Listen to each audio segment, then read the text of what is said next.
దేవుని యొక్క అభ్యసన కార్యక్రమాన్ని మనము ప్రారంభించాము. అభ్యసనంలో చక్కగా ప్రేరణ నియమాన్ని, ఏకాగ్రత నియమాన్ని, మార్గదర్శక నియమాన్ని, ఫలిత నియమాన్ని మనము ధ్యానం చేశాము. ప్రస్తుతం ఫలిత నియమంలో ముగింపులో ఉన్నాము మనం. ఇందులో ప్రధానంగా ఫలితాలు రావాలంటే ఏం చేయాలి, దానికి కావలసిన అభ్యసన సూత్రాలని మనం ఇప్పుడు ధ్యానం చేస్తున్నాం. అందులో మొట్టమొదటిది మనం థార్నడైక్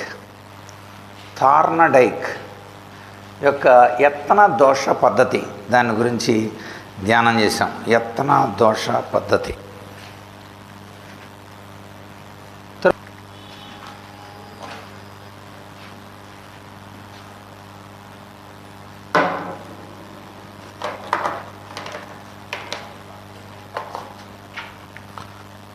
పౌలు యొక్క నిబంధన సిద్ధాంతాన్ని మనం ధ్యానం చేశాం.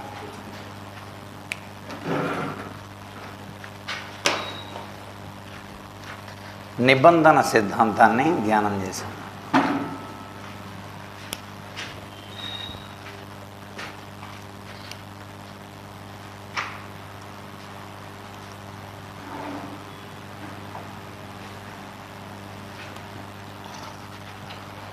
దీన్ని ఎస్ఆర్ థియరీ అని, దీన్ని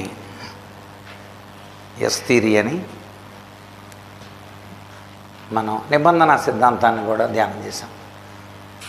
సో ఇప్పుడు మనం మరొక సిద్ధాంతాన్ని, అభ్యసనంలో చాలా కీలకమైన ఒక సిద్ధాంతాన్ని ఇప్పుడు మనం ధ్యానం చేయబోతున్నాం. ఏదైనా ఒక పని చేయాలంటే ఆ పనిలో వ్యక్తి యొక్క బిహేవియర్ ముఖ్యం. అంటే ఆడి యొక్క చెయ్యాలనే మనస్సు, చేయడానికి ఆడికి ఇష్టం, దానికి సంబంధించిన ప్రోత్సాహం, దాన్ని బట్టే చర్య జరుగుతుంది. ఎవడో ప్రోత్సహించలేడు అనుకోండి, ఆడు ఇంటి దగ్గర ఉన్న కోడికాయలు ఆడుకుంటాడు. ఎవడో ప్రోత్సహించలేదు అనుకోండి, వాడు కార్యంలోకి వెళ్ళడు. ఒకవేళ కార్యంలోకి వెళ్ళినా దాన్ని కొనసాగించడు వాడు. కనుక ప్రోత్సాహం కావాలి. ఆడికి ఇష్టం లేదనుకోండి, ఎంత ప్రోత్సహించినా ఆడికి దాహం లేదు. మీరు ఎంత మంచిని తాగండి, అది జీవజలం, అది జీవాలు, అది అని ఎంత చెప్పినా వాడు అంగీకరించే అవకాశం ఉండదు. అందుచేత వ్యక్తి యొక్క బిహేవియరే ముఖ్యం అని చెప్పడానికి ఒక ప్రత్యేకమైన ఒక సిద్ధాంతం బిఎఫ్ స్కిన్నర్ అనబడిన ఆయన, బిఎఫ్ స్కిన్నర్.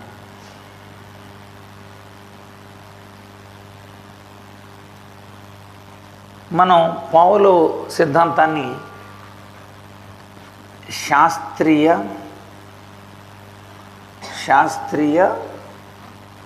నిబంధన సిద్ధాంతం అన్నాం.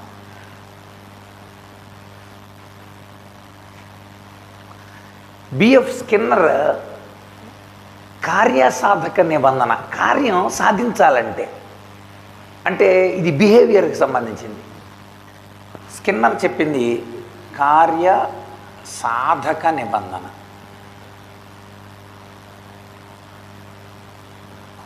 కార్య సాధక నిబంధన సిద్ధాంతం.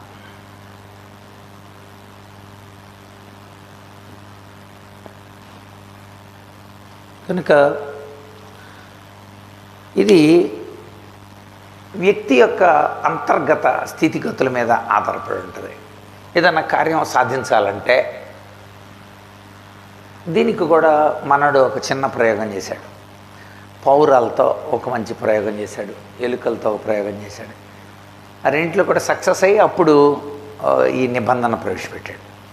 ఏమీ లేదు, తను చేసింది ఏంటంటే ఒక పౌరానికి ఒక పంజరం పెట్టి, ఆ పంజరం లోపల ఒక మీట పెట్టి, ఆ మీట ఎప్పుడైతే తగులుద్దో పైనుండి గింజలు రాలుతాం. సేమ్ మొట్టమొదట థార్నడైక్ ఎలా చేశాడో అలాంటి ప్రయోగం చేశాడు. అయితే ఈ యొక్క గింజలు రాలటం అనేది ఆ మీటకి కాలు తగిలినప్పుడే. ఇక పౌరం ఆకలేసి ఎగురుతూ ఉంది, ఏదో ఒక టైంలో అది తగిలింది. తగిలేసరికల్లా గింజలు రాలిని, గింజలు తినేసింది. వెరీ గుడ్, సంతోషం. మళ్ళీ ఆకలేసినప్పుడు మళ్ళీ గంతులేయాలనిపించింది దానికి. ఈసారి గొంతులేస్తే తగులుతుందని తెలిసింది దానికి. తెలిసి మళ్ళీ గొంతులేసింది. ఏ ఏరియాలో వేస్తే తగులుతుందో అనేది బాగా ఆలోచించింది అది. అలాగా 2-3 రోజులు గడిచిన తర్వాత పావురం తన కాలుతో ఆ మేకను నొక్కుతుంది. ఇప్పుడు ఆహారం రావాలంటే తను గొంతులేయాలి. గొంతులేయటమే లేక నొక్కటమే చాలా ప్రాముఖ్యం. ఇది మనోడు తీసుకుంది. కనుక రెస్పాన్సే ముఖ్యం. పావులో చెప్పింది స్టిమ్యులేషన్ ముఖ్యం. ఆహార పదార్థం పెట్టిన తర్వాత దీనికి లాలాజలం వరింది. అది ఆహార పదార్థం. స్టిమ్యులేషన్ అంటే ఉద్దీపన, అది ఆహార పదార్థానికి సంబంధించింది. కానీ స్కిన్నర్ చేసింది ఇది గంతులేస్తేనే వస్తుంది. కార్యం సాధి మీరు చేస్తేనే జీతం వస్తుంది. అంతే. మనకు జీతం వస్తుంది అని చేయాలి, మీరు మనకు ఫలం ఉంటుంది అని చేయాలి. అందుకోసం ఈ థియరీని మనం చెప్పుకోవాల్సి వస్తుంది. వీడు పరలోకం మీరు చూడాల.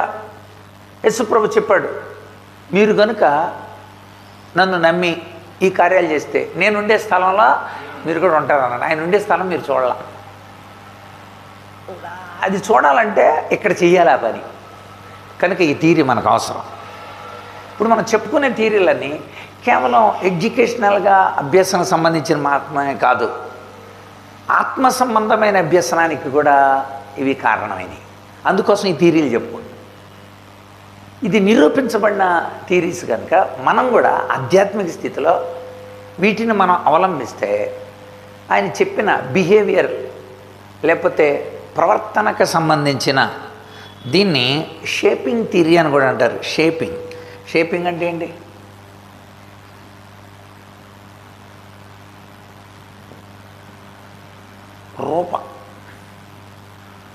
ఒక రూపాన్ని ఏర్పాటు చేయడానికి ఒక షేప్ చేయడం అనమాట. పిల్లల్ని మీరు అలాంటి పని చేశారనుకోండి, వెరీ గుడ్, మీకు బహుమానం ఇస్తా. మీరు ఇలా చేశారనుకోండి, మిమ్మల్ని లీడర్గా పెడతా. మీరు ఇలా చేశారనుకోండి, అలా అన్నప్పుడు వాళ్ళు నేను లీడర్గా ఉండాలి, నేను అలా చేయాలి అనే షేప్ని మనం తీసుకొస్తున్నాం. కనుక షేపింగ్, ఈ థియరీని షేపింగ్ థియరీ అని అంటారు. సరి అయిన ప్రవర్తన థియరీ.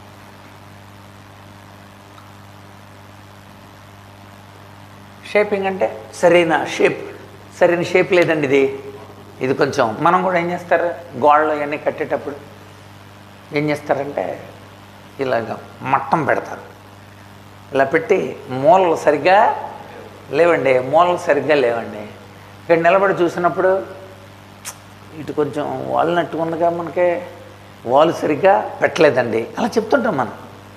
షేపింగ్ ఒక రూపాన్ని, ఒక సరైన స్థితిని, ఒక రూపాన్ని ఏర్పాటు. కనుక రూపస్థితి, ఒక రూపాన్ని ఏర్పాటు చేయటం, ఒక సరైన ప్రవర్తన తీసుకురావడానికి కోసం ఈ థియరీ మనకు ఉపయోగపడుతుంది. అయితే ఈ ప్రవర్తనలో వాడు చాలా కష్టపడ్డాడు కానీ మీరు ఆయనకి లీడర్ ఇవ్వాల. మంచి మార్కులు సంపాదించాడు, చాలా కష్టపడి పరీక్షలు రాశాడు. 50 వచ్చిన వాడికి మీరు ఇస్తానన్నారు, ఇవ్వాల. అప్పుడు నెక్స్ట్ యూనిట్ కాడు చదువుతాడా? చదవడు. అంటే వాడి అభ్యసనకే ఆడి ప్రవర్తనకు లోపాయకారం అయిపోయింది మీరు ఇవ్వనందువలన. అలా బహుమతులు ఇవ్వటాన్ని మనం ఏమని చెప్పుకున్నాం ఈ థియరీలో? రీఇన్ఫోర్స్మెంట్ అని చెప్పుకున్నాం. పునర్బలనము.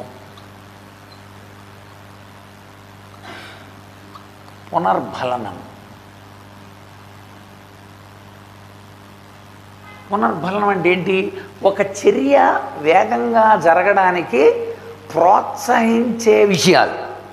వెరీ గుడ్ అన్నారనుకోండి, మార్కులు వేసారనుకోండి, బహుమానాలు ఇచ్చారనుకోండి, అవి పునర్బలనం. అది దాంతో తర్వాత కార్యక్రమం సక్సెస్ అవుతుంది. తర్వాత కార్యక్రమంలో వీడు ప్రవేశపెట్టబడాలంటే మధ్యలో ఏముండాలి? ఈ పునర్బలనం ఉండాలి. English word reinforcement. రీఇన్ఫోర్స్మెంట్ ఏంటో మనం చూసామని, మెప్పు, గౌరవం, పదవి, బట్టల కప్పి, బహుమతులు, పొగడ్త, ఇవన్నీ కూడా పునర్బలనాన్ని కలిగజేస్తాయి. ఒక పదవి ఇచ్చేసారండి ఆడికి, వెంటనే కాడు అందులో నిమగ్నం అయిపోతాడు అనమాట. లీడర్ ఇచ్చేసారాడు ఆడికి, పనిచేసిన వాడికి. సో ఎప్పుడైతే అది రీఇన్ఫోర్స్మెంట్. ఇప్పుడు స్కిన్నర్ ఈ షేపింగ్కి ఈ రీఇన్ఫోర్స్మెంట్ని ఎక్కువ తీసుకున్నాడు. ఇది ఎలాంటిది ఇవ్వాలి, పాజిటివా నెగిటివా? ఇందులో పాజిటివ్ రీఇన్ఫోర్స్మెంట్ ఉంది, నెగిటివ్ రీఇన్ఫోర్స్మెంట్. అంటే ఒకడు నెగిటివ్గా దౌర్భాగ్యంగా మారిపోవటానికి కారణం ఉంటుంది, ఒకడు చక్కగా ఎదగడానికి కూడా కారణం ఉంటుంది. కానీ ఈ రెండు కారణాలని, అంటే అతని యొక్క ఈ పునర్బలనాన్ని బేస్ చేసుకొని చక్కని థీరీస్ చెప్పాడు. ఆ థీరీలో ఒకటి రెండు థీరీస్ని మనం చూద్దాం, అవి మనకు బైబిల్కి మనం అన్వయిద్దాం. కనుక బిహేవియరిజం, రీఇన్ఫోర్స్మెంట్, ఈ రీఇన్ఫోర్స్మెంట్ దాని వైజ్ వ్యతిరేకమేంటి చెప్పండి? రీఇన్ఫోర్స్మెంట్ వ్యతిరేకమేంటి? పనిష్మెంట్.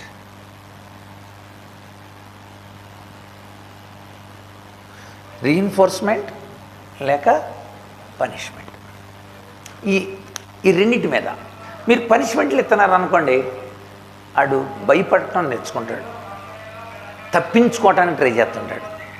ఆ అవర్ వచ్చేటప్పటికల్లా ఉండడాడు, ఆ పని చేసేటప్పటికల్లా దాటి వెళ్ళిపోతాడు అనమాట. మంద కాదులే ఆ పని, మంద కాదని అనుకుంటాడు. ఎందుకు అనుకుంటాడంటే ఇక ఆడికి రీఇన్ఫోర్స్మెంట్ లేదు, అక్కడ పనిష్మెంట్ ఉంది.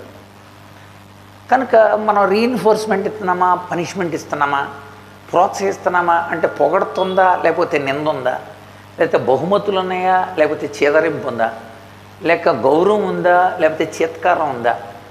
కనుక ఏమున్నాయి అక్కడ, అది ఏ కారణాలను బట్టి జరిగింది, ఈ విషయాల మీద మనం ఇప్పుడు స్కిన్నర్ థియరీని మనం ధ్యానం చేద్దాం. మొట్టమొదటి పాజిటివ్ రీఇన్ఫోర్స్మెంట్, సానుకూల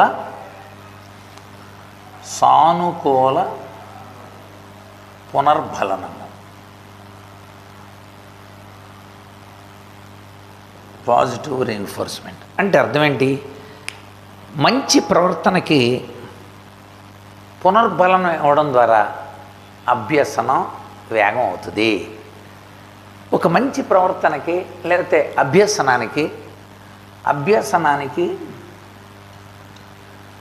అభ్యసనం జరుగుతుంది అనుకోండి, దానికి అనుకూలమైన బహుమానాలు ఇచ్చారనుకోండి. బహుమానాలంటే ఇక్కడ మనకు పునర్బలనం అని అర్థం.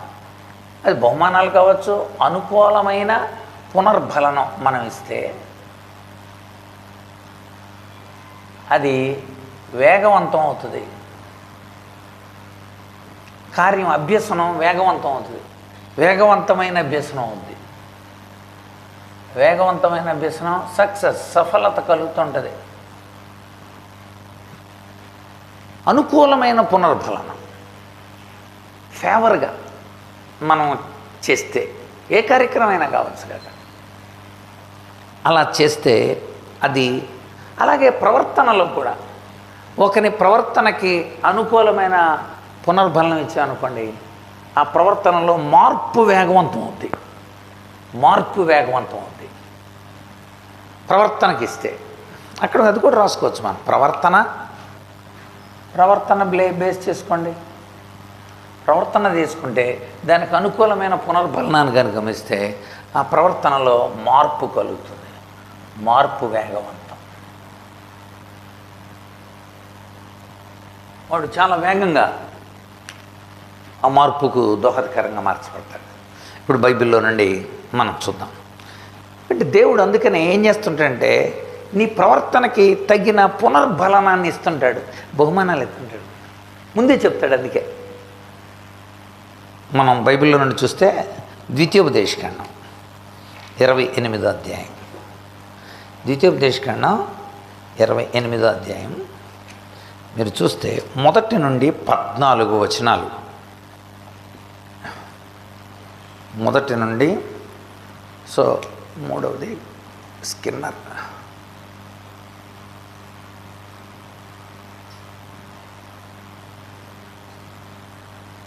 పునర్ఫలన సిద్ధాంతం.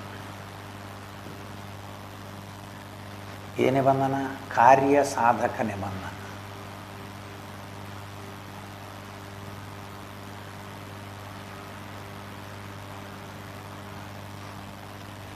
ఇది యత్న దోష.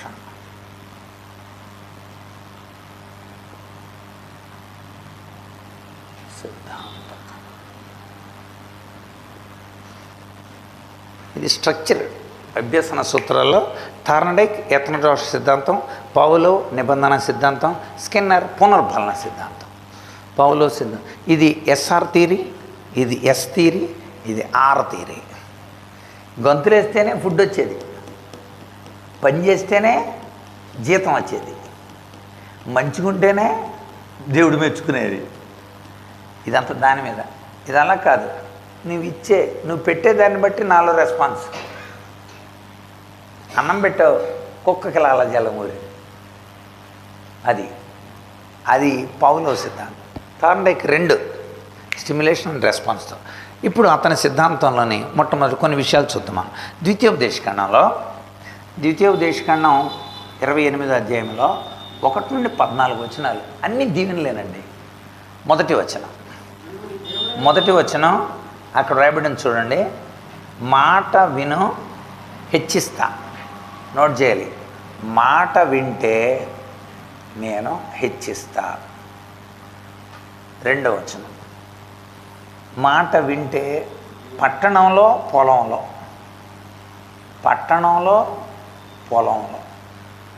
దీవింపబడతాం. 3వ వచనం, 2వ వచనం దీవెనలు నీ మీద ప్రాప్తం. 2, 3 వచనాలు. నెక్స్ట్ 4వ వచనం, గర్భఫలం, భూఫలం, జంతుఫలం. గర్భఫలం, భూఫలం, జంతుఫలం. 5వ వచనం, పిండి, తర్వాత గంప దీవింపబడతాయి. 6వ వచనం, లోపల వెలుపల దీవింపబడతాం. ఎంత బాగా ఇచ్చాడు. దీన్ని బట్టి నువ్వు చెయ్యి. కార్యసాధక. అంచేత మనం ఇది గుర్తుంచుకోవాలి. కార్యసాధక నిబంధన ఇది. ఖచ్చితంగా నువ్వు చేస్తే నేను చేస్తా. ఖచ్చితం అది. 7వ వచనం, శత్రువులకు విజయం. శత్రువులపై విజయం. 8వ వచనం, ప్రయత్నాలలో సఫలం. నువ్వు ఏమన్నా ప్రయత్నాలు చేస్తే అందులో సఫలం. 9వ అధ్యాయం, ప్రతిష్ఠిత జనంగా నేను ఉంచుతా. 10వ అధ్యాయం,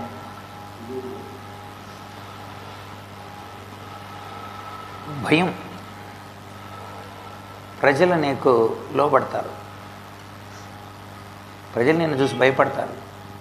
11, సమృద్ధి మేలు. 12, ధననిధి. అప్పిస్తావు, అప్పు చేయవు. 13, 14 తలగా ఉంటావు, తోకగా ఉండవు. ఇదండి రీఇన్ఫోర్స్ అంటే. ముందే చెప్పేశాడు, నిన్ను ఇలా చేస్తా. ఎంత అద్భుతమైన నా మాట. నువ్వు ఫస్ట్ హెచ్చిస్తా. 2, 3 వచనాలు, పట్టణంలో దీవింపబడతావు, పొలంలో దీవింపబడతావు. 4వ వచనం, గర్భ, భూఫల, జంతుఫల ఆశ్రయిస్తాం. 5వ వచనం, నీ పిండి, నీ గంప ఆశ్రదింపబడుతుంది. నెక్స్ట్ 6, లోపల దింపబడతావు, వెలుపల దింపబడతావు. 7వ వచనం, శత్రువులపై నీకు విజయం వస్తుంది. 8వ వచనం, నీ ప్రయత్నాలన్నీ నువ్వు సఫలం చేస్తావు.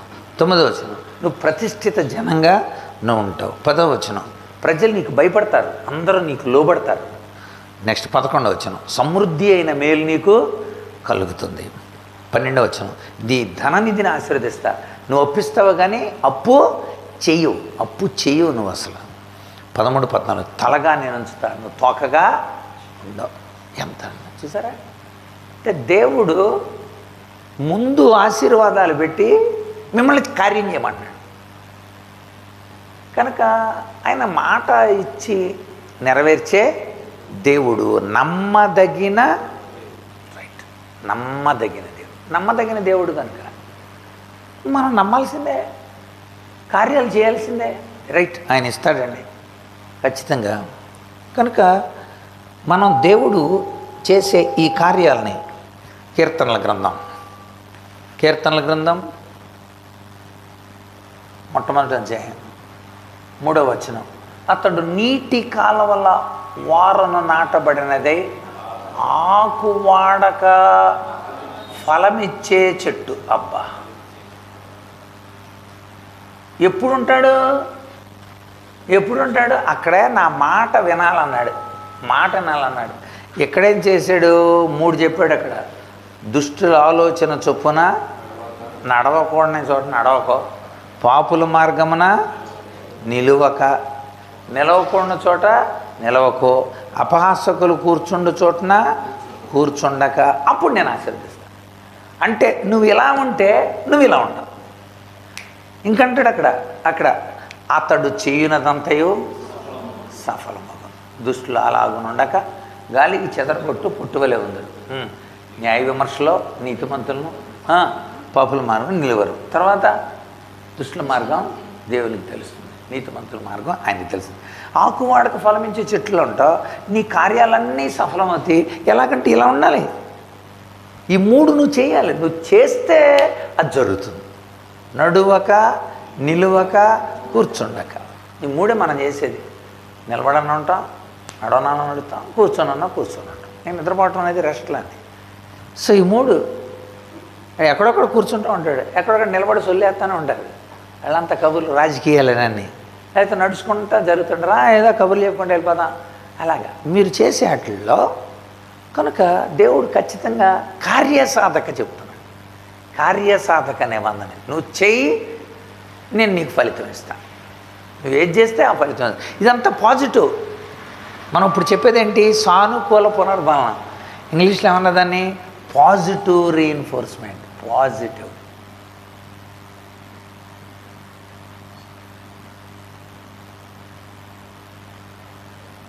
Positive reinforcement.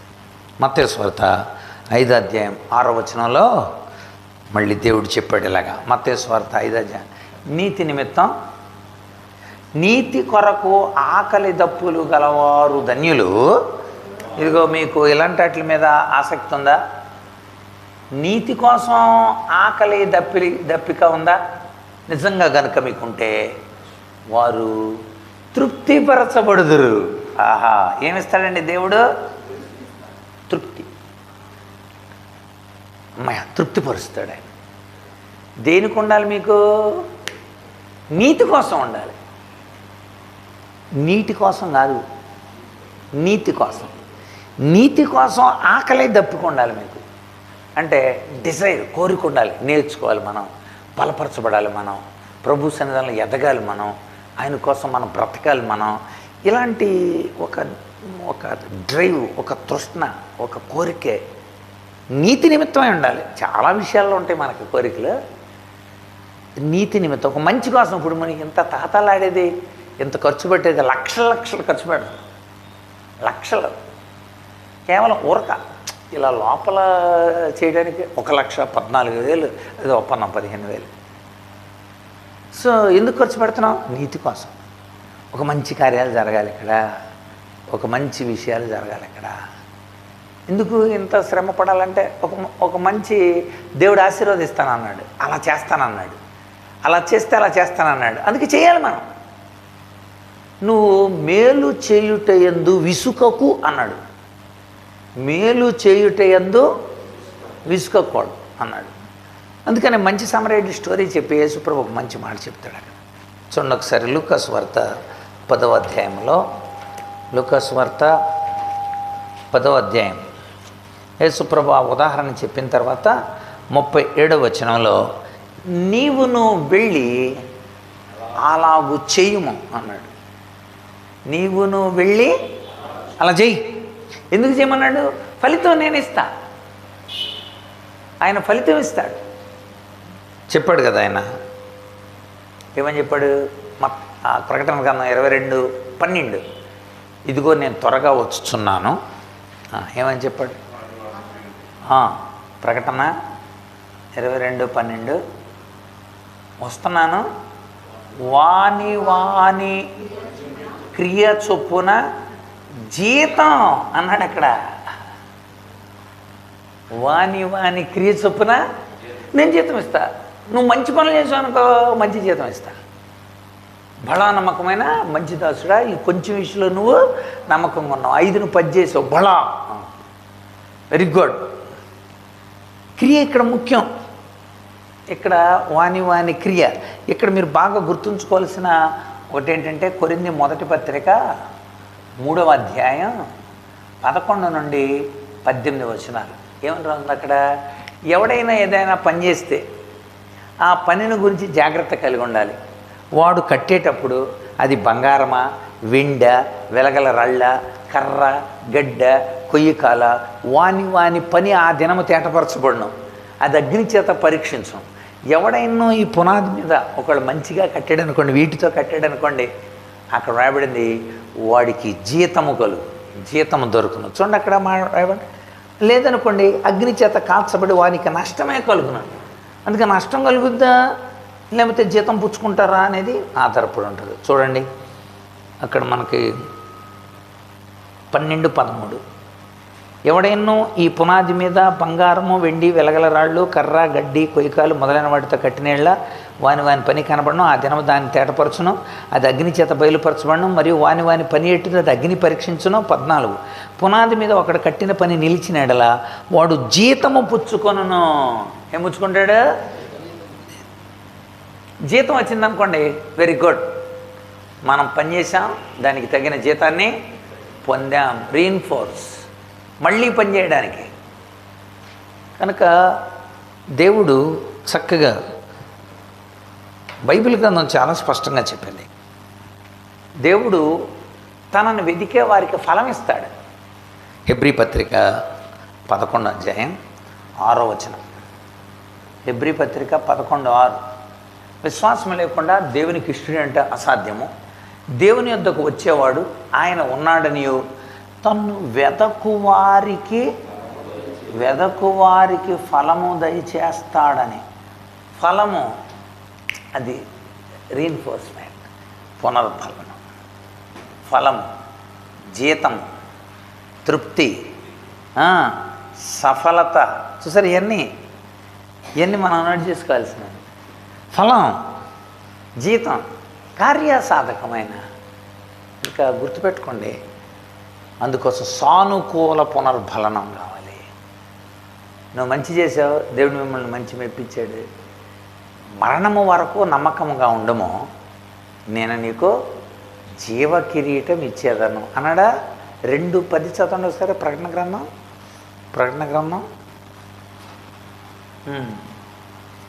ఇక్కడేమో ఉందండి అక్కడ, ఇదిగో శోధింపబడినట్లు అపవాది మీలో కొందరిని చెరల వేయించబోతున్నాడు, 10 దినములు శ్రమ కలుగును, మరణము వరకు నమ్మకంగా ఉండుము. నమ్మకంగా ఉండు మరణం దాకా, నేను నీకు జీవ కిరీటం ఇస్తాను. చూసారా, మనకు ఎదరుంది, మనకు బహుమానం ఉంది అన్న విషయం మనని పనిలో వేగవంతం చేస్తుంది. అది గుర్తుపెట్టుకోవాలి. సో ప్రకటన గ్రంథం 2:10, నమ్మకంగా ఉండు, జీవ కిరీటం ఇస్తాం. రైట్.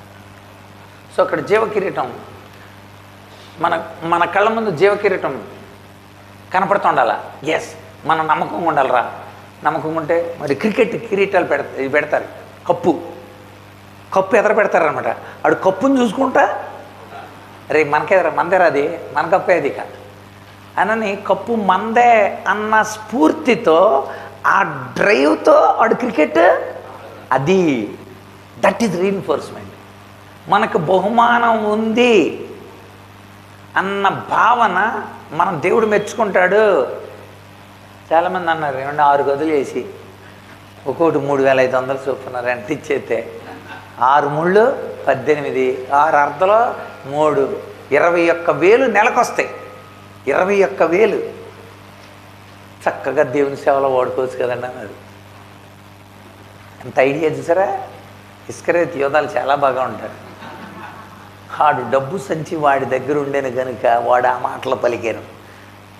ఆమె పాదాలకు పోతుంటే ఎందుకంటే అలా పోయటం, అన్నదానం చేసేస్తే సరిపోద్ది కదా, బోధినైతే ఒక రొత్తు పోతుంది గొడవలే అన్నాడు. అరే నా మరణానికి సాదృశ్యంగా చేస్తుంది ఇది. ఇక ఒక దీర్ఘ ప్రణాళిక, పాక్షిక ప్రణాళిక కాదు మనం చేస్తున్నప్పుడు ఇక్కడ ఈ కార్యం, ఒక దీర్ఘ ప్రణాళిక కనుక ఒక ఉన్నతమైన ప్రణాళికతో ఒక విషయం, ఒక కార్యం కోసమే కాదు, అనేక కార్యాలు ఇందులో జరుగుతాయి. అనేక కార్యాలు జరుగుతాయి అందులో. యవనస్తులకు జరుగుతాయి, కాపర్లకు జరుగుతాయి, మనం నేర్చుకోవడానికి కోసం ఇలాంటి ట్రైనింగ్లు జరుగుతూ ఉంటాయి, అన్నీ జరుగుతూ ఉంటాయి. అది ఒక రీఇన్ఫోర్స్ సెంటర్ ఇది. సో దేవుడు అలాగా ఒక కార్యాన్ని చేసినప్పుడు నువ్వు నమ్మకంగా ఉండు, నేను నీకు జీవకిరణం వేస్తాను. రైట్, పాజిటివ్ అయిపోయింది. ఇప్పుడు మనం రెండోది చూడాలి. ఏంటది? Negative reinforcement. మీరు నీళ్ళు ఇవ్వాలా, వచ్చినప్పుడు కనీసం బిస్కెట్లు కూడా ఇవ్వట్లా, అక్కడైతే వచ్చిన వాళ్ళకి అందిస్తారు. సో ఏమి ఇవ్వట్లే ఇక్కడ ఏమి ఇవ్వకపోతే రీఇన్ఫోర్స్ ఎలా ఉంటుంది? అదే వచ్చిన వాళ్ళకి 50 అనండి, అక్కడ వరకు ఫిల్ అవ్వకపోతే అప్పుడు ఏదో సరదాగా ఒక గంట అక్కడ వెళ్ళొస్తే 50 వస్తుంటే నువ్వు ఇస్తావా 50 అని అడుగుతున్నాడు ఒక ఆయన. మరేంటి నువ్వు ఇస్తావు, నువ్వు ఇవ్వగా అని. నేను అలా అలవాటు చేయలేదండి. మన మీద మనకు ఉండాలి, అది మనకు ఆ ధ్యాస ఉండాలి, ఆ యొక్క అది ఉండాలి, ఆ ఫోర్స్ మనలో, డ్రైవ్, ఆ జీల్. నేను నేర్చుకోవాలనుకున్నాడు ఎక్కడికి వెళ్ళినా, నేర్పడానికి ఎంత దూరమైనా వెళ్తున్నాం, నేర్చుకోవడానికి ఎంత దూరమైనా వెళ్ళాలంతే. ఎందుకంటే ఇది శాశ్వతంగా మనలో నిలిచే దైవ కార్యం. ఇది శాశ్వతంగా మనల్ని ఎప్పటికప్పుడు మారుస్తూ ఉంటుంది, ఉన్నతమైన స్థితికి తీసుకెళ్తుంటుంది, ఒక అద్భుతమైన దైవ జ్ఞానంతో మనల్ని నింపుద్ది. మనల్ని కూడా ఈ యొక్క కార్యక్రమంలో కార్యోన్ముఖుల్ని చేస్తుంది. అది స్కిన్నర్ మనం చేసేది కార్యసాధక నిబంధన. ఇది కార్యాలను సాధించడానికి మనలో ఆ నిబంధన ఉండాలి. సో మొట్టమొదటిది సానుకూల పునర్బలనం, రెండవది ప్రతికూల పునర్బలనం. ప్రతికూల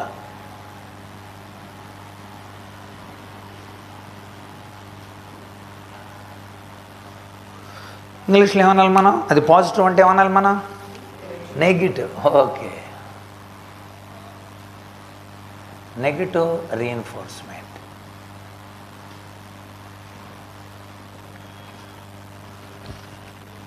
ఇక్కడ మనం చూడాలి. ఇప్పుడు మనం మళ్ళీ కింద ఫార్ములా రాసుకోవాలి. అభ్యసనానికి కష్టం, బాధ, ఒత్తిడి చేరిని అనుకోండి.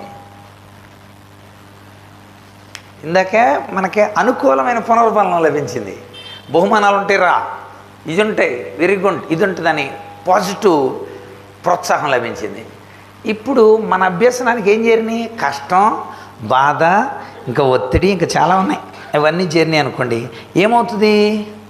అక్కడ వేగవంతం అయింది, ఇక్కడేమవుతుంది? ఏమండి? తగ్గుదల. అది మందగమనం. కరెక్ట్ వర్డ్ అండి, మందగమనం. గమనం అంటే నడవటం, మందగా అంటే మందంగా నడుస్తుంది విషయం.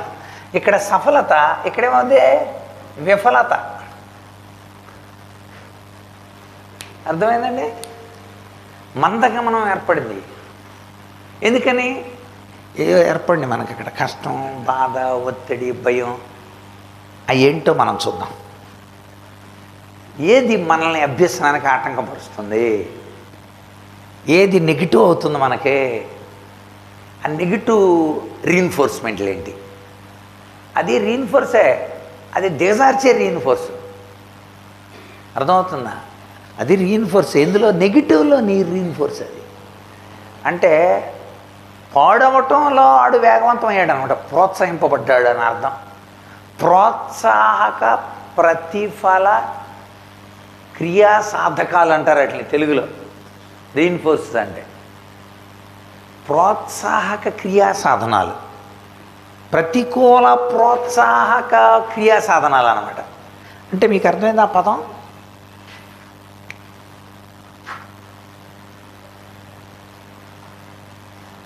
ప్రోత్సాహక క్రియా సాధనాలు. ఇప్పుడు ప్రోత్సాహ క్రియా సాధనం సానుకూలతగా కాదు, ప్రతికూలతకి. నిర్గమకాండం 16 అధ్యాయం. నిర్గమకాండం 16 అధ్యాయం మనం చూస్తే అక్కడ నీళ్లు లేవండి. ఇక్కడ ఎందుకు తీసుకొచ్చారు మమ్మల్ని? చూసారా, ముందుకెళ్ళట్లా, అడుగులు మోషే మీద తిరుగుబాటు వచ్చేసి. అంటే మనం అక్కడ చూస్తే మొదటి 4 వచనాల్లో 16 అధ్యాయం 4 వచనాల్లో మనం చదివితే నిర్గమకాండం 1, నిర్గమకాండం 16 అధ్యాయం 1 నుండి 4, సంఖ్యాకాండం 11 అధ్యాయం 4 నుండి 6 వచనాలు, సంఖ్యాకాండం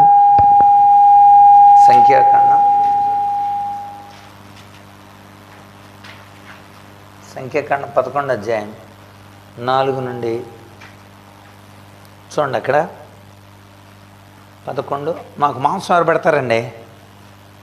చేపలు తిన్నాం మేము అక్కడ, కీరకాయలు తిన్నాం అక్కడ, దోసకాయలు తిన్నాం అక్కడ, కూరాకులు తిన్నాం అక్కడ, ఉల్లిపాయలు తిన్నాం అక్కడ, తెల్లగడ్డలు తిన్నామా అక్కడ. వాళ్ళు అంటున్నారండి, జ్ఞాపకానికి వస్తున్నాయి అంటున్నారు. ఏమవుతున్నాయంట? చూసారా, ఆగిపోయింది అక్కడ పని. ఎందుకు పని ఆగిందో ఇప్పుడు మీరు కారణం చెప్పాలి, అది కూడా రాసుకోండి. సంఖ్యాకాండం 11 4 నుండి 6 వచనాలు. అక్కడ కార్యక్రమం ఆగిపోయింది. అభ్యసనం ముందుకెళ్ళట్లా, అడుగులు ముందుకెళ్ళట్లా. ఎందుకని? వనరులు లేకపోతే అభ్యసనం కార్యం ఆగుతుంది. ఏం కావాలి అక్కడ? వనరులు, భౌతిక వనరులు. వారు అనుకున్నాయి నిత్యావసరాలు.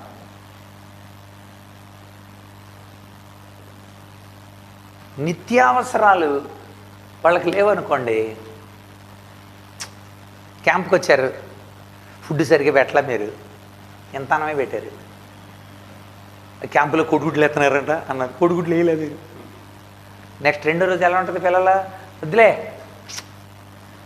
ఇప్పుడు వాళ్ళని మళ్ళీ రీఇన్ఫోర్స్ చేయాలి, మనం రీఇన్ఫోర్స్ చేయాలి. ఇది నెగిటివ్ రీఇన్ఫోర్స్మెంట్. వనరులు లేకపోతే అక్కడ మీరు రాసుకోండి, నిత్యావసరాలు మనకు లేకపోతే కార్యం ఆగుతుంది. అది కార్యం ఆగుతుంది.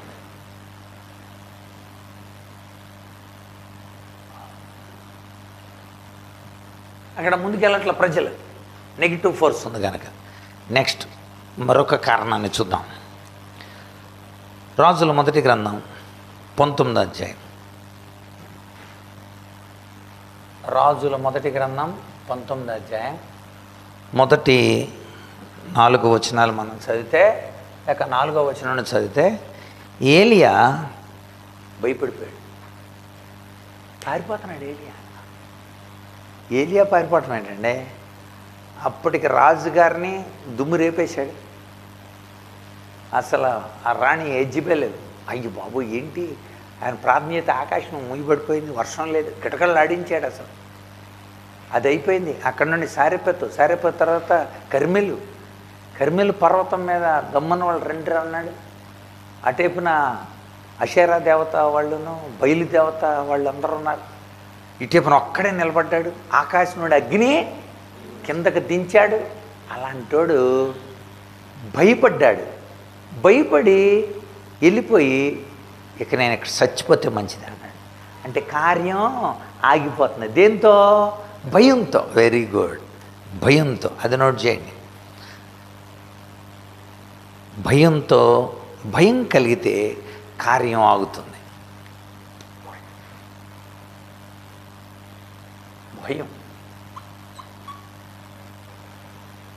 భయం, నిరాశ.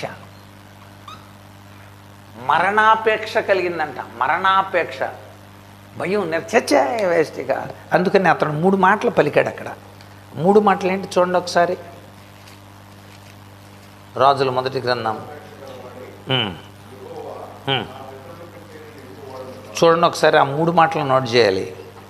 ఒకటి, నేను ఎక్కువ వాడినేం కాదు. చూసారా, ఎక్కువ వాడను కాదు. రెండోది, ఎంత మట్టుకో చాలు. చూసారా,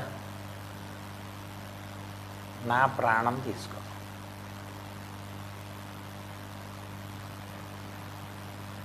ఏలియా ఇజ్రాయేలీలు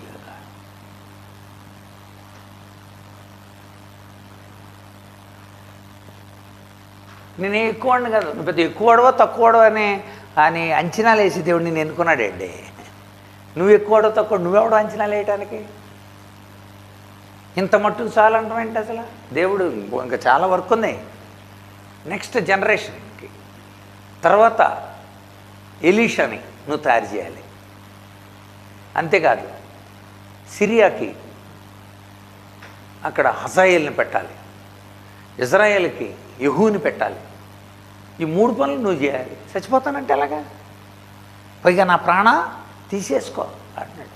ప్రాణం తీసేసుకోవాలండి. ఎప్పుడు తీసుకోవాలో దేవుడికి మనవాడు చెప్తున్నాడు అనమాట. కనుక ఇలాంటి మాటలు మాట్లాడకూడదు. భయంతో అంటారు అలాగా. భయంతో, భయం వలన కార్యాలు ఆగిపోతాయి. భయం వలన పిల్లలు పరీక్ష రాయటానికి రారు. భయం వలన బాబు ఎందుకు ఏదో గొడవ, ఫోన్ స్విచ్ ఆఫ్ ఎత్తే గొడవ ఉండదు. ఫోన్ స్విచ్ ఆఫ్ వేసామనుకోండి, పాల్సన్ అన్నయ్యతో ఏ విధమైన గొడవ ఉండదు. ఫోన్ కనుక ఆన్ చేసామనుకో, ఫోన్ చేసి ఏంటి రాలా, అది ముఖ్యమా ఇది ముఖ్యమా, ఏది ముఖ్యమో దేవుడు తెలియజేసేలాగా పడుతున్నాయినా అని అంటాడు. అదో గొడవ. మళ్ళీ ఎన్ని అనిపించుకునే బదులు ఫోన్ స్విచ్ చెప్పేసి, అది భయం. భయంతో జరిగేది. నా మీద భయం కాదు, ఆ భయం ఉండాలి. ఏ భయం? దేవుడి భయం ఉండాలండి. దేవుడి కోసం వచ్చారు, దేవుడి కోసం నేర్చు. మనిషి కోసం, నా కోసం అయితే నేను చెప్పాల్సిన అవసరం లేదు, ఇంట్రెస్ట్ అయినా అవసరం లేదు. ఎప్పుడు 3 గంటలకు వచ్చాను నేను వరంగల్ నుండి. వచ్చి మార్నింగ్ సర్వీస్లో 2 వర్తమానాలు మాట్లాడి మళ్ళీ వచ్చి కొద్దిగా విశ్రాంతి తీసుకొని మళ్ళీ వెంటనే మళ్ళీ సిద్ధపడి ఇప్పుడు దాకా సిద్ధపడి ఈ లోపల జూము స్పీకర్ ఈరోజు ఆబ్సెంట్. మళ్ళీ 4 నుండి 5 గంటల వరకు జూములో మాట్లాడి, పైగా అది మళ్ళీ నిర్గమాకాండంలో మాట్లాడాలి. మళ్ళీ అది సిద్ధపడి నిర్గమాకాండంలో మాట్లాడి మళ్ళీ ఆయన చెప్పిన దాన్ని దాటకూడదు. ఆ 20 అధ్యాయాల లోపులే మాట్లాడాలి. 20 అధ్యాయాల లోపులోనే మళ్ళీ 2 అంశాలు మాట్లాడి మళ్ళీ వచ్చేటప్పుడు మళ్ళీ సిద్ధపడుతూ ఉన్నాను నేను. ఒకసారి బ్రెయిన్లో ఉన్నా దాన్ని మళ్ళీ సిద్ధపడి మళ్ళీ మీకు ఇవన్నీ చేయాల్సిన అవసరం. ఒక పాజిటివ్ రీఇన్ఫోర్స్ ఉన్న వల్ల ఇది ఉండాలి. భయపడటండి అసలు. కనుక భయం వలన చాలామంది కార్యక్రమాలు ఆగిపోతాయి. ఇంకొక ఉదాహరణ మనం చూద్దాం. మత్తయి సువార్త 14వ అధ్యాయంలో, మత్తయి సువార్త 14వ అధ్యాయంలో పేతురు నీళ్ల మీద నడిచాడు. 27 నుండి పేతురు నీళ్ల మీద నడిచాడు. నీళ్ల మీద నడిచాడు. నీళ్ల మీద నడిచేవాడు తిన్నగా నడవకుండా ఏం చేశాడు? అటు ఇటు చూసి గాలికి భయపడి. ఇక్కడ గాలిని చూచి అని ఉంటుందండి. అక్కడ దీన్ని చూచి గాలి. ఎదురెవరున్నారు? ఎదురు యేసయ్య ఉన్నాడు. కానీ ఎటు చూస్తున్నాడు? గాలిని చూస్తున్నాడు. దృష్టి మారింది అనుకోండి, మీ విశ్వాసం కనుక చెడిపోతే ఖచ్చితంగా కార్యం ఆగిపోద్ది. ఎక్కడైనా సరే దేవుని మీద ఉంచాల్సిన విశ్వాసం గాలి మీద, సముద్రాల మీద అలా తిరిగిందంటే విశ్వాసం కోడిగుడ్ల మీద, కర్చీఫుల మీద, అంజూరకాయల మీద, నూనెల మీద, మనిషి చేతుల మీద, మనుషుల మీద, ఏ విశ్వాసమైనా దేవుడి మీద తప్ప దేని మీద ఉంచకూడదు. అలా మారిందనుకోండి వెంటనే మునిగిపోతాం. పేతురు మునిగిపోవటానికి గల కారణం ఏంటంటే తన దృష్టి మళ్ళింది. అది దృష్టి వేరొక వైపుకు మారితే కార్యాలు ఆగిపోతాయి. ఇప్పుడు మీరు పరిగెత్తుతున్నారండి, మీ దృష్టి దేని మీద ఉండాలా? ట్రాక్ మీద ఉండాలి. యేసును చూస్తూ నడుస్తున్న పేతురు దృష్టి ఎటు మళ్ళింది? గాలి వైపుకు మళ్ళింది. అంటే త్రోవలో ఉండవలసిన వాళ్ళు, అంటే ఆ ట్రాక్లో ఉండవలసిన వాళ్ళు పక్కదారి కదే గురి తప్పితే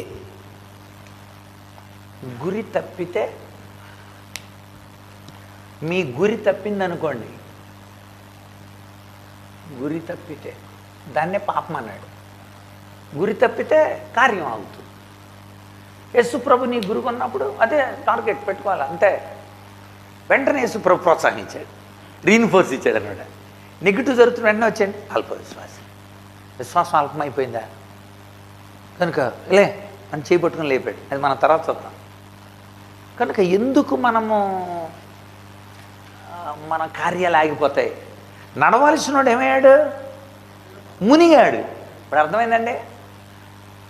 ముందుకు నడవలసినోడు అక్కడే ఆగిపోయి అది తేడా. అప్పుడు అతడు ముందుకెళ్ళట్లా, ఇందులో ముందుకెళ్తున్నాడు. ఎందులో? మునిగిపోవటంలో. అది వెళ్ళటమే, మునగటంలో ముందుకెళ్ళకూడదు. బాగా మునిగిపోయినాడు అప్పుల్లో. ఇంకా మునిగిపోతున్నాం కాదు, కొద్ది లేచి నీళ్ళ మీద నడవాలి. అందుకే ఏసై చేయిస్తాడు. ఏసై చేపట్టుకోవాలి. ప్రభువా నేను మునిగిపోతున్నాను, నన్ను రక్షించు అని అరిచాడు. అది మన తర్వాత చూద్దాం. కనుక నెగిటివ్ ఎందుకు కార్యాలు ఆగిపోతున్నాయి? దీన్ని మనం అవిశ్వాసం అని కూడా అనొచ్చు. గురి తప్పడం అంటే అందుకని యేసుప్రభు అక్కడ ఏమన్నాడు? అల్ప విశ్వాసం.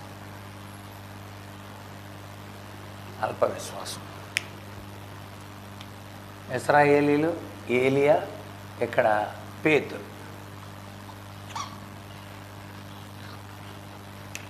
ఇంకొక ఉదాహరణ చూద్దాం. గలతీ పత్రిక 5వ అధ్యాయం. ఒక సంఘాన్ని కూడా చూస్తే మనం ఒక ప్రవక్త, ఒక శిష్యుడు, అలాగా కొంచెం వేరు ఏరియాలు. ఒక సంఘం, శిష్యులు, వాళ్ళ గురించి కూడా ఒక విషయం చూస్తే చూడండి ఒకసారి. గలతీ పత్రిక 5వ అధ్యాయం 7వ వచనం. మీరు బాగానే పరిగెత్తున్నారు, సత్యమునకు విధేయులు కాకుండా మిమ్మల్ని ఎవడే అడ్డగించింది? మీకు కల్ట్స్, చాలా దుర్బోధలు వచ్చి వాళ్ళని అడ్డగించారు గలతీలు.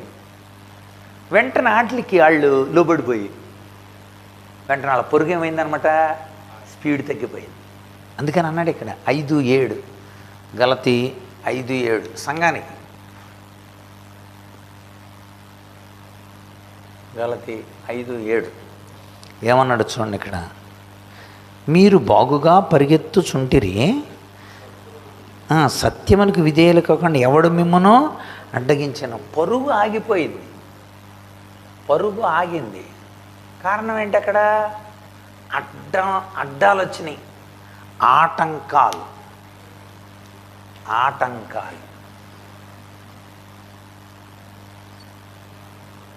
హార్డిల్స్. పరిగెత్తేటప్పుడు మనకు కూడా ఏం చేస్తుంటారు?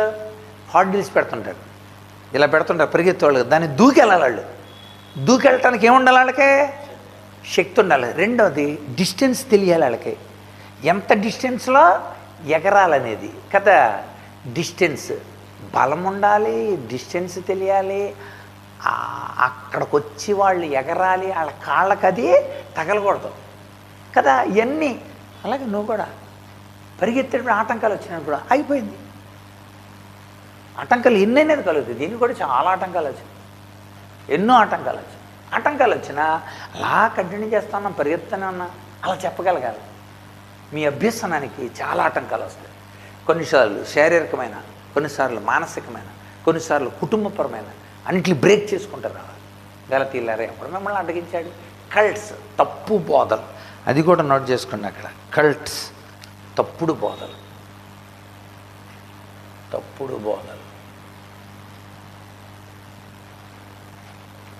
సో ఈ తప్పుడు బోధలన్నీ చెప్పేసి మనల్ని ఇంకా విశ్వాసంలో చక్కగా మనతో బాగా వస్తున్నాడు కుర్రాడు.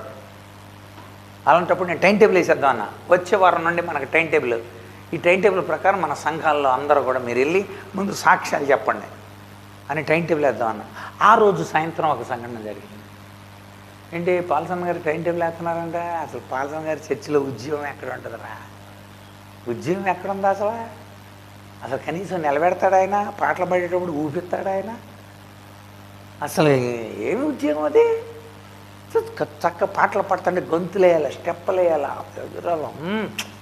అలా ఉండాలా. అలాంటిది ఏదన్నా ఉండి చూడాలా. నువ్వేంటి అక్కడ ఉండిపోయావేంటి? అసలు ఏం ఉద్యోగం ఉంది అన్నాడండి. అంతే. ఆ మరుసటి రోజు ఆ కుర్రాడు నా దగ్గరికి వచ్చి చెప్పాడు, నేను ఏమనుకోకండి అన్న, నేను మీతో ఉండలేకపోతున్నాను. కారణం చెప్పమంటే చెప్పట్లే. ఆ తర్వాత ఇప్పుడు 6 నెలలకి తనే మళ్ళీ బాధపడి, మీరు నన్ను ప్రేమించిన ప్రేమ చాలా గొప్పదన్నా, నేను ఆ రోజున ఎందుకు నిర్ణయం తీసుకున్నానంటే ఒక వ్యక్తి అదన్నమాట. సరే నాకు అర్థమైందా? తప్పుడు బోధలో, తప్పుడు పద్ధతిలో కార్యాలని ఆపేస్తాయి. ఇవన్నీ కార్యాలను ఆపేసేయి. ఇవన్నీ ఇంకా కొంచెం ఉంది కదా. ఇది సంఘం. ఇజ్రాయేలీలు, ఒక ప్రవక్త, ఒక శిష్యుడు. ఇది గలతీ సంఘం. అంటే ఒక్కొక్క ఉదాహరణలు చూస్తున్నాం. ఇవన్నీ ఉదాహరణలు. రకరకాలైన కోణాలలో నుండి అందరూ ఆపివేయబడిన వాళ్ళని చూస్తున్నాం. తర్వాత ఇంకొకటి చూడండి, మనం యోహాను సువార్త 6వ అధ్యాయం 5వ ఉదాహరణ. యోహాను సువార్త 6వ అధ్యాయం 50వ వచనం లేకపోతే 60వ వచనం నుండి చదవండి. 60వ వచనం. అనేకులు ఈ మాట విని, చాలా చాలా కష్టంగా ఉందిరా, ఆయన శరీరాన్ని తినమంటున్నాడు ఏంట్రా? మనం ఏమైనా రాబందులమా? మనం ఏమైనా గద్దలమా, కాకులమా? ఆయన శరీరం తినమంటున్నాడు ఏంటి? అసలు ఎవడు వినలేడు ఈ మాట.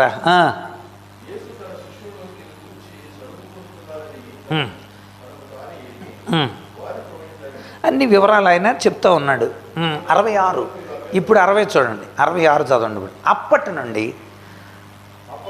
ఆయన శిష్యుల్లో అనేకులు వెనక తీసి ఆయనను వెంబడించలేదు. 66. వెనక తీసి ఆయన వెంబడించలేదు. వీళ్ళు ఎందుకు ఆగిపోయారండి? చెప్పండి మీరు. ఇప్పుడు వీళ్ళు ఎందుకు ఆగిపోయారు? యేసుప్రభు అంత క్రితమే చెప్పాడు, నా శరీరం తిని నా రక్తం తాగేవాడు నిత్యజీవం కలిగినవాడు, ఇదే నిజమైన జీవాహారం అని చెప్పాడు. ఏంటంటే మనం గద్దలం అంటారా, కాకులం అంటారా? మనం ఆయన శరీరం ఎలా తింటాం, ఆయన రక్తం ఎలా తాగుతారు? అసలు ఏమన్నా మన రక్తం తాగటానికి ఆయన దోమలమా, లేకపోతే ఈగలం వెళ్ళి రక్తం తాగటానికి ఏంటిది అనని ఆయన్ని వెంబడించడం మానేశారంట. ఇక్కడ లోపం ఏంటి చెప్పండి? కరెక్ట్ ఆన్సర్ చెప్పండి. అవగాహన కరెక్ట్ అండి. అర్థం చేసుకోలేనోడు మానేస్తాడు.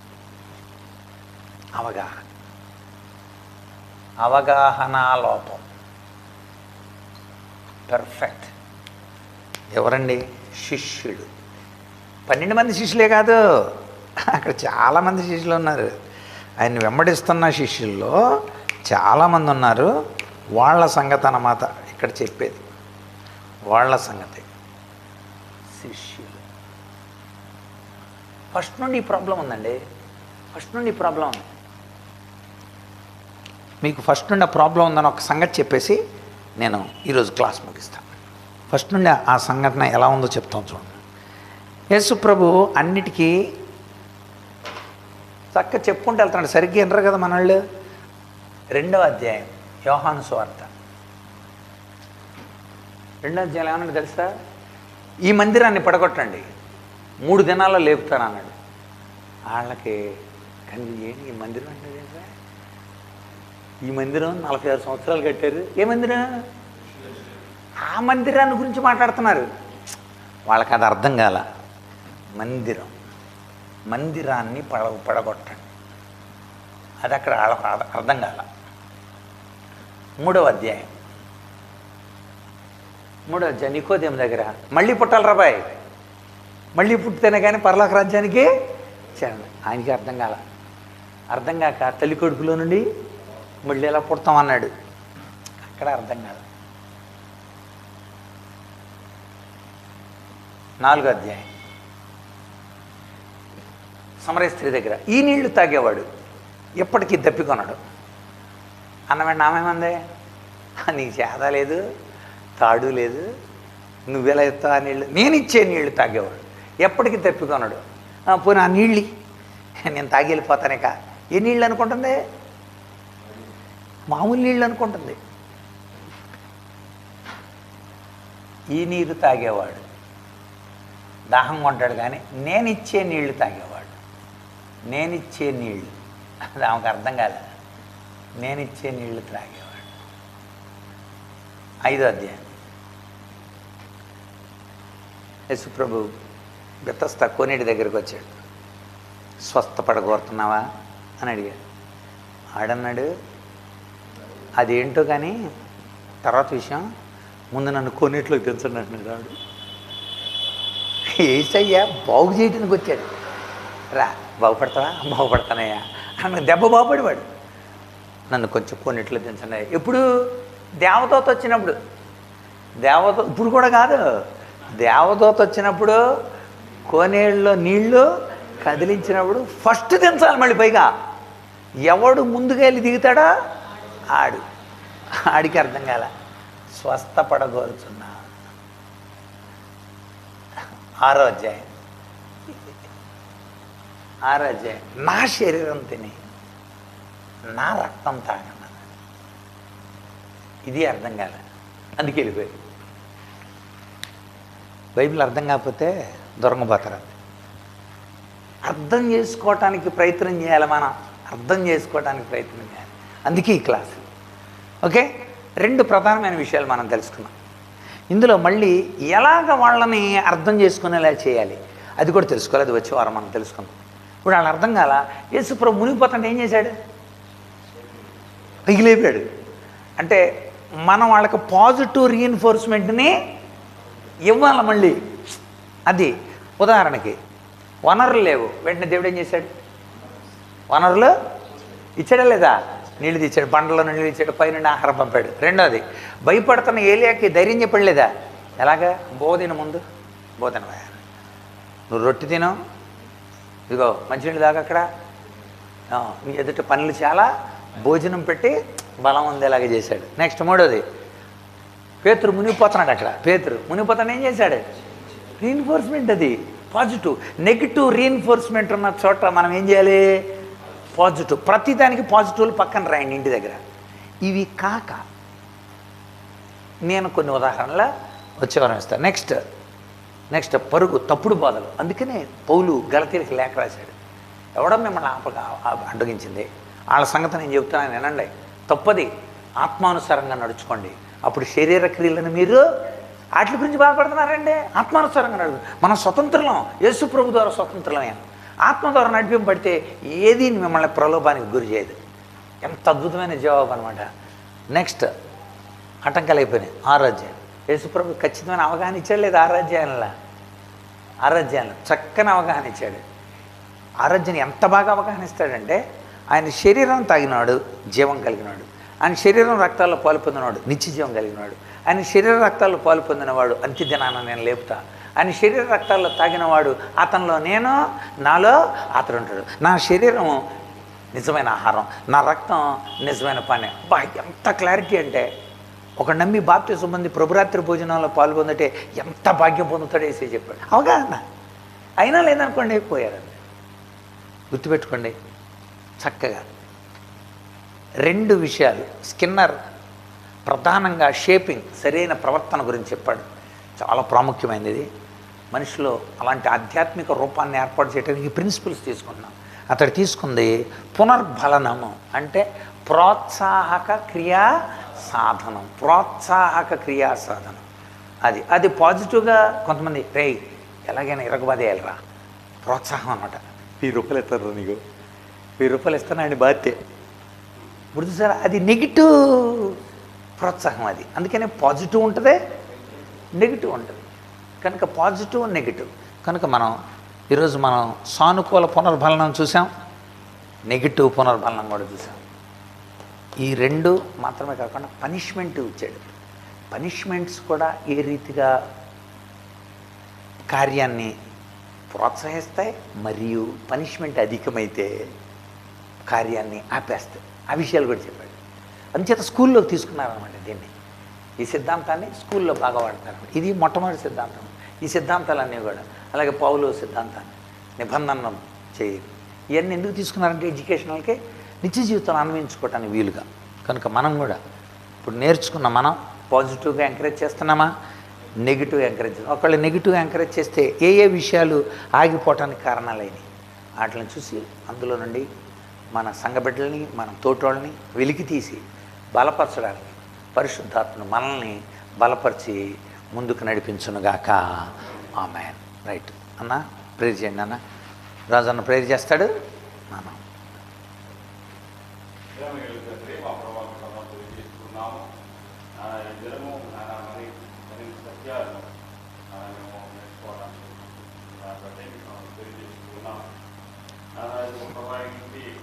అవకాశాన్ని సద్వినియోగం సహాయం చేయండి. చేసుకున్న దాని ప్రకారం ప్రభావ మేము దాన్ని తీసుకోవడానికి హృదయంలో ఏర్పరచమని వేడుకొచ్చుకున్నాం. సమయాన్ని వెచ్చించి నారాయణ ప్రభావం యొక్క పరిచయం చేసిన జీవించండి. వచ్చేటటువంటి ఆదివారం సాయంత్రం అన్న ఈ సమయంలో మరింత మందితో నా యొక్క జ్ఞానాన్ని మేము నేర్చుకోవడానికి సహాయం చేయండి. చేస్తున్నామని వేడుకొచ్చుకున్నాం తండ్రి. ఆమేన్. మన తండ్రి అయిన దేవుని ప్రేమ, కుమారుడైన యేసుక్రీస్తు కృప, పరిశుద్ధాత్మేందుల అన్యోన్య సహవాసం చేరిన మనకు ఇదేనో రాలేకపోయిన బిడ్డలకు లోకంలో ఆయన కోసం ఎదురు చూస్తున్న వారందరికీ సదాకాలము తోడేండి నడిపించును గాక. ఆమేన్. అందరికి వందనాలండి. Thank you. God bless you.